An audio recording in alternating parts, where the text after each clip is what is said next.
What's up, everyone? I wanted to give a little bit of advice on mental health.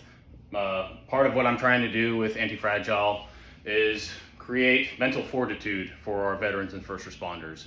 So a lot of that is kind of understanding what's going on in your head. PTSD, operator syndrome, and operator mode. Those are the three things I want to go over in this video. So PTSD is something that happens to you after you experience a traumatic event. It can happen to anyone. It's the brain's way of protecting the body from not experiencing that trauma again.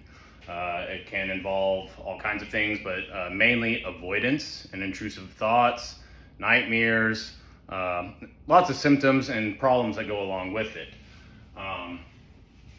Operator syndrome is a little bit more like, for me, I was in the Marines, so I'm going to use Marines as example. Like, I am a Marine, I have a mission, you're not moving like my other Marines, you're pissing me off. And then there's also just the training that's involved with operator syndrome, and there's a lot of physiological things that change in the body.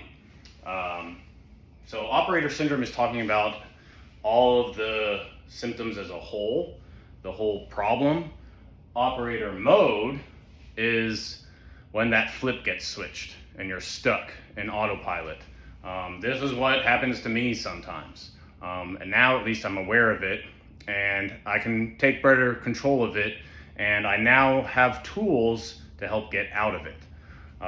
One of those things would be contrast therapy, hot or cold, so sauna, cold plunges, even just splashing cold water on the face or getting it on the palms of the hands makes a big difference. It helps restore the blood flow in the whole brain. When you're stuck in operator mode, it's only the emotional brain pretty much, so you can't do a lot of complex thinking, and you're kind of stuck in this fight or flight. And for guys like me, it's fight, and it's very difficult to get out of it. So I'll do cold plunges. Breath work is a great way to get out of it too. Helps restore your nervous system, but that's why it's very important to know how to breathe properly in the first place. Highly recommend checking out Dr. Belisa's book, Breathing for Warriors, and learn your breath IQ. So most people do this vertical chest breathing when you're stressed out. You take all these shorter breaths and you're not getting full oxygen, and it makes you in this even more stressed state.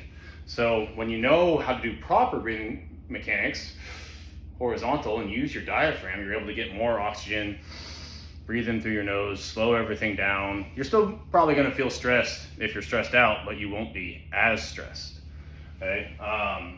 Strength training is another great way to get out of operator mode. This is what has been like my number one form of therapy. It's why it's one of the reasons I love strength training. But after you strength train, your BDNF levels, or brain-derived neurotrophic factor, hopefully I'm saying that correctly,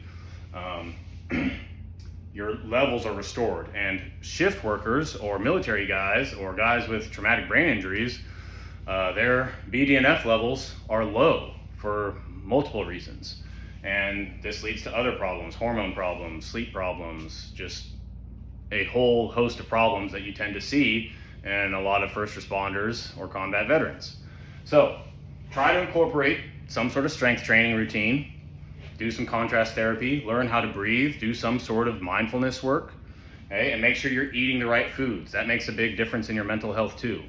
So that's part of what I'm trying to do with this whole Operation Anti-Fragile, get good information out there and help people out by meeting them where they're at,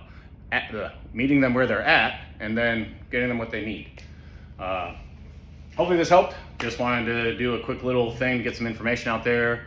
And if you have questions, let me know.